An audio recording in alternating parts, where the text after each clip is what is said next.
இன்னைக்கு நம்ம மூன்றாவது கண் டீம் திருப்பூர்ல இருக்கிறோம். திருப்பூர்ல தாராபுரம் ரோட்ல சந்திராபுரம் பிரிவுக்கு போய்கிட்டு இருக்கோம். இங்க டாக்டர் சலாவுதீன் அப்சர்ங்கிறவரு குருஜி சோதிட நிலையம்னு ஒண்ணு நடத்திக்கிட்டு வர்றாரு. அவர் நிறைய அமானுஷ்யங்களை செய்துகிட்டு வராராம். அவரைத்தான் இன்னைக்கு நம்ம மூன்றாவது கண் நிகழ்ச்சியில பார்க்க போறோம்.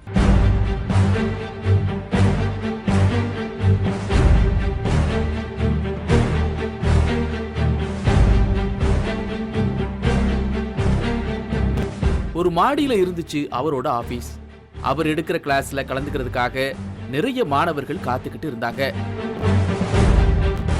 நாமளும் அவருக்காக காத்துக்கிட்டு இருந்தோம். கொஞ்ச நேரத்துல குருஜி உள்ள வந்தாரு. எல்லாரும் வணங்குனாங்க. உட்கார்ந்த குருஜி கிட்ட பலரும் ஏதேதோ கேள்விகளை கேட்டாங்க. அதுக்கெல்லாம் பதில் சொல்லிக்கிட்டே இருந்தாரு அவரு.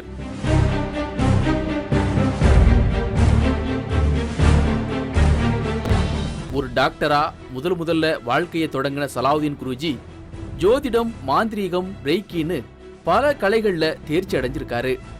இப்ப இவர்கிட்ட 10,000க்கு அதிகமான மாணவர்கள் கத்துக்கிட்டதா சில தகவல்களை சொன்னாரு. நான் 30 வருஷமா இதுல எனக்கு அனுபவம் உண்டு. அதில் இப்போ 21 வருஷமாக அது பயிற்சியாக ஜோதிடம், மாந்திரிகம், எண்கணிதம், மெஸ்மரிசம், ஹிப்னாட்டிசம், மலர் மருத்துவம்னு எல்லா வித பயிற்சியும் 21 வருஷமாக கொடுத்துக்கிட்டு இருக்கிறேன்.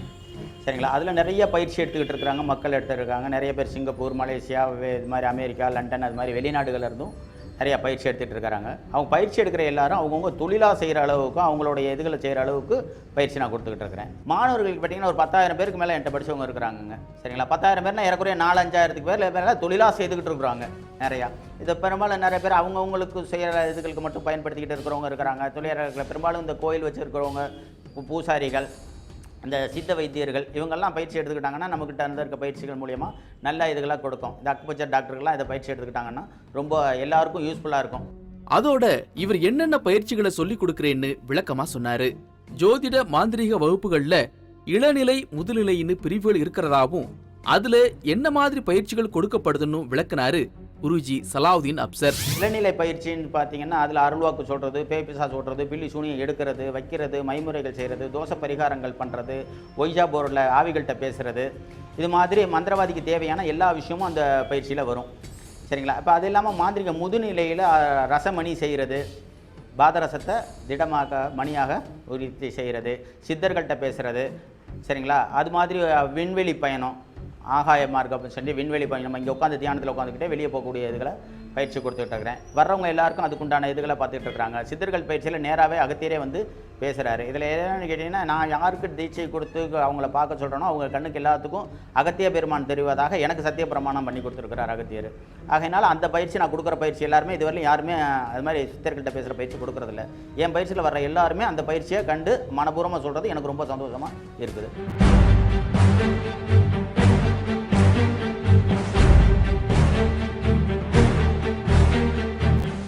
செய்வினை, பில்லி, சூனியம், பேய் ஓட்டுறதுன்னு நிறையவே செய்யறதாவும் அதை தன்னோட மாணவர்களுக்கு சொல்லித்தரதாகவும் சொன்னாரு. மணி மந்திர ஔஷதம்னு சொல்லக்கூடிய 3ம் தெரிஞ்சிருக்கிறதுனால என்கிட்ட வர்றவங்க வெளியே எதுங்கி போக வேண்டிய அவசியம் இல்லை.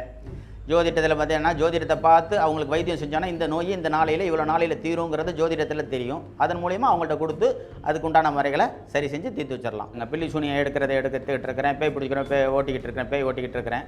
சரிங்களா? இது மாதிரி என்கிட்ட வர்ற கேஸுகளை நான் முக்கியமாக பார்க்குறேன். முடிஞ்சவரையும் என்னை ஜாஸ்தி செய்யக்கூடியது கிளாஸ் எடுக்கிறது, மக்களை விழிப்புணர்வு அடைய செய்யணுங்கிறதுனால மக்களுக்கு சொல்லிக் கொடுக்குறதுல தான் என்ன முழு நேர வேலையாக செய்துக்கிட்டு இருக்கிறேன். இவர்கிட்ட நிறைய பேர் ஜோதிடம், மாந்திரீகம், ரெய்கி பயிற்சின்னு வர்றதால இந்த கலைகள் பிரபலமடைஞ்சு பிரதானமான சித்த மருத்துவருங்கிற பேரே மறைஞ்சு போனதா நம்ம கிட்ட சொன்னவரு இப்பவும் பல நோய்களுக்கு மருந்து கொடுக்கறதாவும் சொன்னாரு. நோய்கள்னு பார்க்கையில் சகல விதமான 4448 விதமான நோய்கள் இருக்குது. எல்லா நோய்களுக்கும் சித்தர்கள் மளிகண்ட முறையில், சித்த வைத்திய முறையில் நோய்களுக்கு மருந்துகள் இருக்குது. அதில் நம்மள்ட்ட எந்தெந்த நோய் வர்றதுன்னா வர்ற நோயை பூரா நம்மள்ட்ட இருக்கிறோம். இதில் என்னன்னு கேட்டிங்கன்னா, இந்த மாந்திரிகத்தை பற்றி இது எடுத்ததுனால சித்த மருத்துவத்தோடைய இதுகள் கொஞ்சம் வெளியே சரியாக தெரியாமல் இருக்குது. ஏன்னா மந்திரவாதின்னு பேர் எடுத்ததுனால வர்றவங்க பூரா நீங்களும் வைத்தியம் பண்ணுவீங்களா, நீங்கள் டாக்டரான்னு கேட்குற அளவுக்கு இருக்காங்க. உள்ளபடிக்கு நான் டாக்டர் தான் படித்தது. அதுக்கப்புறம் தான் இந்த இதுக்கெல்லாம் வந்தது. அதனால வந்து மாந்திரிகாவும் ஜோதிடம் முன்னால் இருக்கிறதுனால மருத்துவம் கொஞ்சம் பின்தங்கி போச்சு.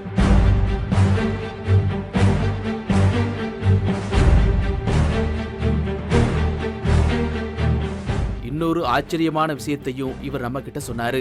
அதாவது வாடிப்போன செடியை கூட ரேக்கி முறையால சக்தி கொடுத்து மலர்ச்சியா வைக்க முடியும்னு சொல்லி செய்து காட்டினாரு. இப்போ இந்த செடி ரொம்ப வாடி இருக்கிறது, இதை ரேக்கி மூலியமா இந்த செடிகளுக்கு சக்தி கூட்ட போறேன். இரவு நேரம் செடி கொஞ்சம் துவண்டு போய் இருந்துச்சு. அந்த செடியில கொஞ்சம் தண்ணியை தெளிச்சு 2 பக்கமும் கைய வச்சு பிரபஞ்ச சக்தியை உள்வாங்கி செடிக்கு சக்தி ஊட்டினாரு.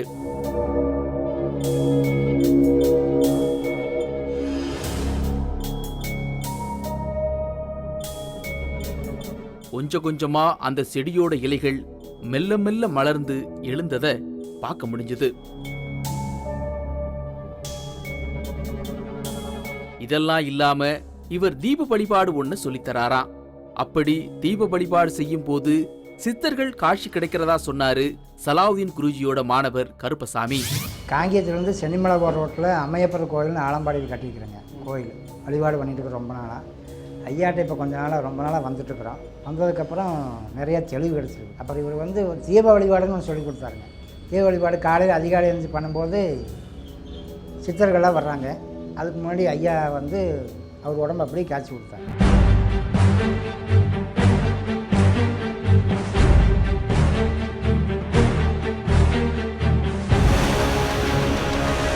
டாக்டராலேயே கைவிடப்பட்ட ஒரு சிறுவன், ஒரு பையன், ஒரு சின்ன வயசு பையன்தான் அவன். ரேக்கி கொடுத்த உடனே ஹெல்த் வந்து திருப்பி நல்லா இதாகி அவன் ஆரோக்கியமாக இப்போ நல்லா இருக்கிறான் அந்த பையன். 3வது கண் புதிய பார்வை இடைவேளைக்கு பிறகு.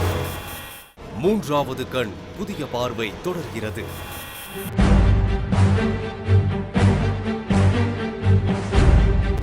இவர் பேரு முத்துக்குமார். சிவகாசியில இவர் ஒரு ஆட்டோ டிரைவர். நரிப்பாறையில இருக்கிற சுந்தரானந்த ஜீவசமாதியில எனக்கு ஒரு நல்ல குருவை காட்டுங்கன்னு வேண்டிக்கிட்டாராம். அதன் பயனா இந்த குருஜி தனக்கு கிடைச்சிருக்காருன்னு சந்தோஷப்பட்ட இவரு மாந்திரீகம் கத்துக்கிட்டு இவரே ஒரு மாந்திரிகரா இருக்கிறதா சொன்னாரு. விருதுநகர் மாவட்டம் சீல்தூர் திருவண்ணாமலை பக்கத்தில் ஒரு 1/2 கிலோமீட்டரில் நரிப்பாறை குகைன்னு சொல்லி அங்கே சுந்தரானந்த சித்தருடைய ஜீவசமாதி அங்கே இருக்காங்க. பௌர்ணமிக்கு நாங்கள் போய் தங்குவது வழக்கம்.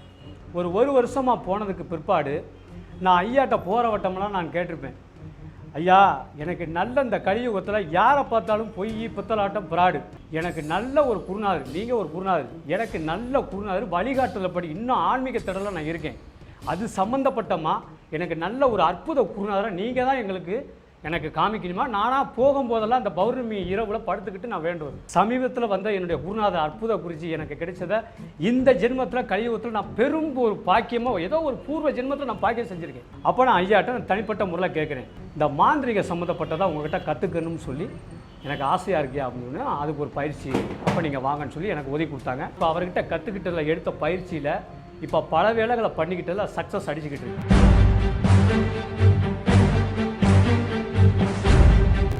இப்ப இங்க பூஜையில பகவதி அம்மன் சிலையும் குட்டி சாத்தான்களோட சிலையும் இருந்துச்சு. குருஜி சலாவுதீன் முன்னிலையில பூஜைகளை செஞ்சாங்க அவரோட மாணவர்கள்.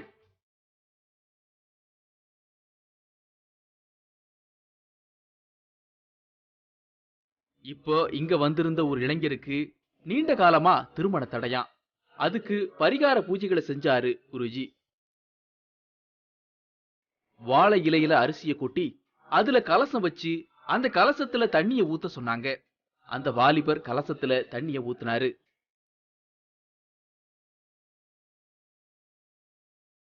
இதுக்கு இடையில ஒரு வாழைப்பூவுல தயாரா இருந்த திரிகளை சொருகினாரு குருஜி.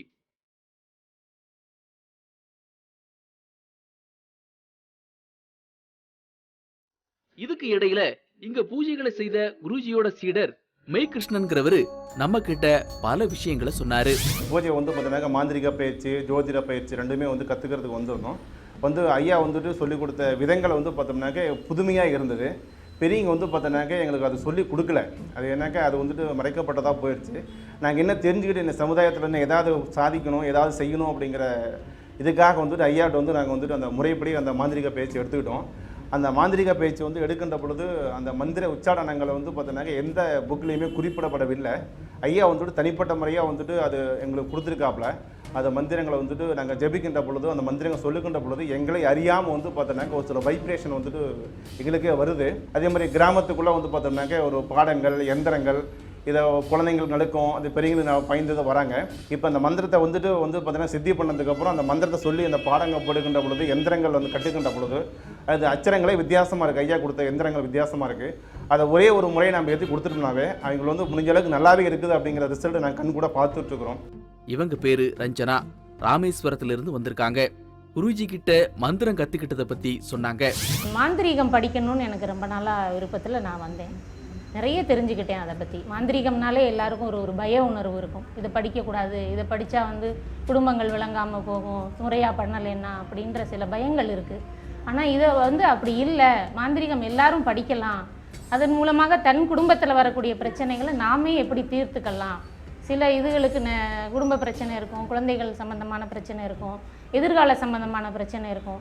அதையெல்லாம் நாமளே தெரிஞ்சுக்கிட்டு எப்படி இந்த மாந்திரிகத்தில் தீர்வு பண்ணலாம் அப்படிங்கிற இதெல்லாம் 2 நாள் பீரியட்லேயே ரொம்ப ஷார்ட்டாக, ரொம்ப அழகாக, தெளிவாக நல்லா சொல்லி கொடுக்குறாங்க. அதை நான் கற்றுக்கிட்டேன்.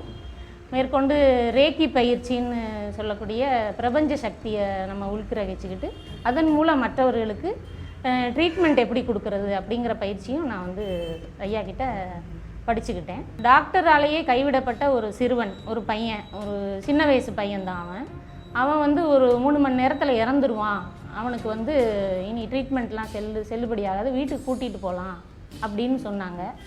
பட் எங்களுக்கு தகவல் வந்தது.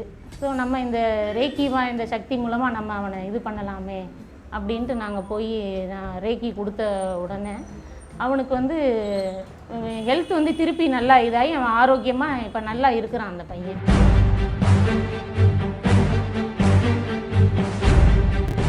பரிகார பூஜைக்கு வந்திருந்த வாலிபர் கலசத்துல இருந்த தண்ணியில மஞ்சள் பொடியை கொட்டி கலக்கினாரு.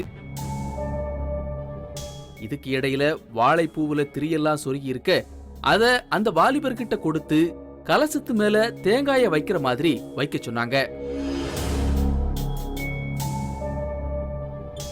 இப்ப அவர் கழுத்துல மாலைய போட்டாங்க. கலசத்துக்கு கற்பூர ஆரத்தி நடந்துச்சு. அடுத்ததா வாழைப்பூவுல இருந்த திரிகளை அந்த வாலிபர் பத்த வச்சாரு. ஒவ்வொரு சுத்துக்கும் ஒரு திரின்னு வரிசையா பத்த வச்சாரு அந்த வாலிபர். இப்படியே எல்லா திரிகளையும் ஏத்தினாரு.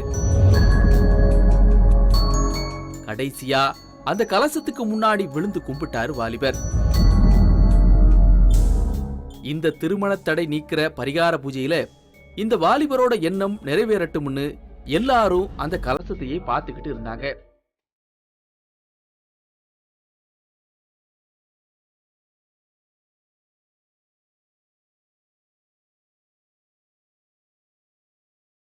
வாழைப்பூவுல எரிஞ்சுக்கிட்டு இருந்த தீபங்கள் கொஞ்சம் கொஞ்சமா அணைஞ்சுது.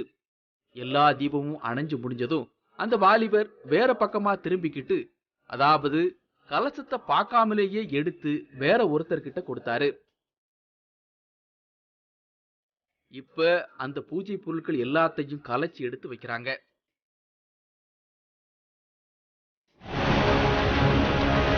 ராவி பேங்க் அக்கௌண்ட்டில் இறந்து போயிட்டாங்க, அவங்களோட பேங்க் அக்கௌண்ட் சொல்லி அந்த பேரில் பார்த்தா அந்த பேரில் அந்த அக்கௌண்ட்டில் பேங்க்கில் பணமே இருக்குது. மூன்றாவது கண் புதிய பார்வை இடைவேளைக்கு பிறகு. மூன்றாவது கண் புதிய பார்வை தொடர்கிறது.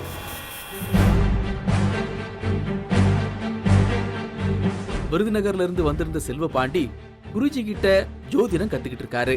இவர் தன்னோட அனுபவங்களை நம்ம கிட்ட சொன்னாரு.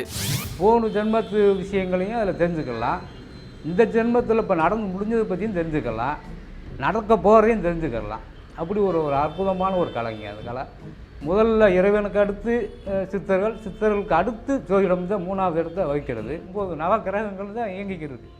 அதை வச்சு தான் மனிதர்கள் இயங்குகிறோம் அப்படின்றத ஒரு ஆணித்தரமாக இன்னதான் செய்ய போகிறீங்க அப்படின்றத இப்போ நீங்கள் மாந்திரிகம் கூட கற்றுக்கிற போகிறீங்கன்ற விஷயத்த கூட அந்த ஜோதிடம் மூலமாக சொல்லிடலாம். நீங்கள் இப்போ டிவியில் பேட்டி கொடுப்பீங்க, டிவியில் இந்த மாதிரி பார்ப்பீங்கன்ற முதல் கொண்டு சொல்லிடலாம். உங்கள் வளர்த்தி, அழகு, உங்களுடைய குணாதிசயங்கள் எல்லாமே சொல்லலாம். அதில் சொல்ல முடியாத எதுவுமே இல்லை. உங்கள் பொம்பளை பிள்ளை தான் இருக்கும், பையன் தான் இருப்பான், இத்தனை குழந்தைங்க தான் இருக்கும், உங்கள் கூட பிறந்தவங்க இத்தனை பேர் தானே அத்தனை பேர் தான் இருக்கும். யாரும் நேரடியாக பார்க்க போகிறது இல்லை. இப்ப குருஜி கிட்ட ஒரு சந்தேகத்தை கேட்டோம். அதாவது ஒரு முஸ்லீமா இருந்து பரிகார பூஜை மந்திரங்கள் எல்லாம் பண்றாரே, அதை பத்தி கேட்டதுக்கு இதெல்லாம் பூர்வ ஜென்ம பயன்னு சொன்னாரு குருஜி. எந்த வித பயிற்சி எடுக்கணும்னா 120 வருஷம் எக்ஸ்பீரியன்ஸ் ஆகிருக்கணும்னு சொல்லி சாஸ்திரங்கள் சொல்லுது. 120 வருஷம் என்ன, இப்போ என்னுடைய வயதில் பார்த்தா 120 வருஷம் இல்லை. அப்படி இருக்கையில் இது வந்து போன ஜென்மத்தில் செய்து, அதுக்கு முதல் ஜென்மத்தில் செய்து, அதன் சொல்லி இந்த ஜென்மத்தில் எனக்கு 120 வருஷம் பூர்த்தி ஆனதில் எனக்கு ரொம்ப இளம் வயசுலேயே இது கிடச்சிருது. அதன் மூலியம் கிடைச்சதன் மூலயமா இதை வெளிப்படை செய்யணும். ஒரு இஸ்லாமியனாக இருக்கையில் மறுபாலும் போலி சாமியார்கள், போலி மந்திரவாதி, போலி ஜோதிடர்கள், யாரும் விவரம் தெரியாதவங்க தான் நிறைய போய் சிக்கொண்டு இருக்கிறாங்க. அது மாதிரி இருக்கிறவங்கள விழிப்புணர்வு படுத்தணுங்கிறதுக்காக இந்த பயிற்சி ஆரம்பித்தேன். இது பெரிய லெவலில் வந்து இப்போ ரொம்ப ஃபேமஸாக இருக்குது. அதோட இவர் கண்ணதாசன் ஆவியோட அடிக்கடி பேசுறதா ஒரு ஆச்சரியமான தகவலையும் சொன்னாரு. கண்ணதாசன் ஆவிட்ட பேசிகிட்டு இருக்கிற எனக்கு தெரியாத விஷயங்களை செய்யக்கூடிய விஷயங்கள் இதுகளெல்லாம் சொன்னாக்க எனக்கு சந்தேகங்கள் வருது. ஒரு மருத்துவர் வைத்தியத்தை பற்றி சொல்லணும், எனக்கு தெரியலன்னா நான் கொஞ்சம் நேரம் தியானத்தில் உட்காந்து கண்ணதாசனை கூப்பிட்டு அழைச்சி அவங்கள்ட்ட பேசினேன்னு சொன்னால் அதுக்கு இந்த மருந்து கொடுக்கணுங்கிறத எனக்கு உணர்வுபூர்வமாக உணர்த்துவாங்க. அதன் மூலயமா அதை கொடுத்தா சக்ஸஸ் ஆகுது. அதுபோல் அகத்தியரை உட்காந்து தியானம் பண்ணி அகத்தியரை கூப்பிட்டு பேசணும்னா அகத்தியருக்கு உண்டான இதுகளை இப்போ அகத்தியர் மூலியமாக அது தெரிஞ்சு தான் நவபாசனம் செய்கிறது, தங்கம் செய்கிறது, இதுக்குண்டான பயிற்சியெல்லாம் அவர்கள்ட்ட இருந்து சில விஷயங்களை கேட்டு நம்ம ஒன்று ஒன்றா செய்துக்கிட்டு இருக்கிறேன். அதையும் அடுத்தவங்கள்ட்ட சொல்லி கொடுத்துக்கிட்டு இருக்கிறேன். இது மட்டும் இல்லாம இவர் தீப வழிபாடு மூலமா சித்தர்களை பார்க்கறது பேசுறதுன்னு கத்துக் கொடுக்கறதா ஏற்கனவே பார்த்தோம். ஆவிகளோடவும் இவர் பேசுறாராம். அந்த கலையையும் இவர் தன்னுடைய மாணவர்களுக்கு கத்துக் கொடுக்கிறாராம். இவருடைய மாணவர் ஒருவர் தியானத்தில் இருந்தபோது அகத்தியர் அவர் உடம்புல இறங்கி அந்த மாணவருக்கான பலனை எழுதி கொடுத்தாராம். அதை நம்ம கிட்ட காட்டினாங்க.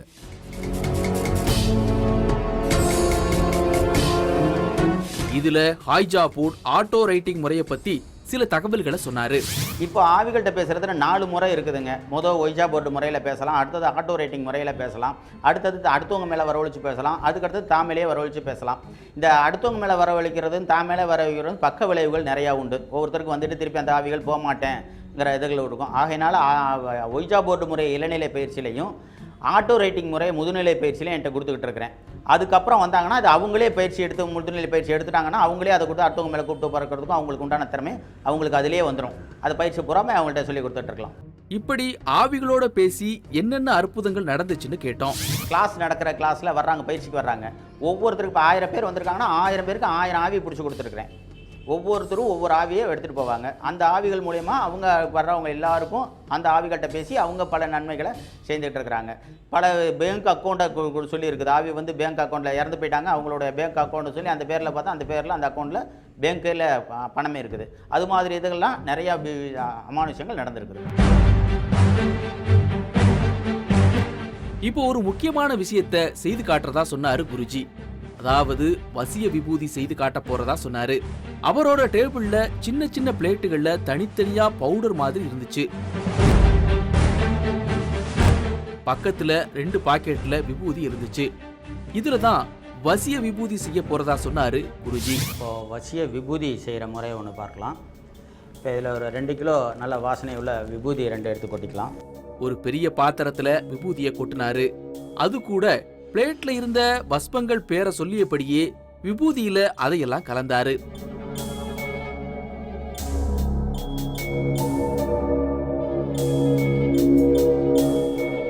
நல்லா கலக்கி வச்சுக்கிட்டு இதுக்கு அங்குங்கிற மந்திரத்தை ஒரு லட்சக்கணக்கா ஓதி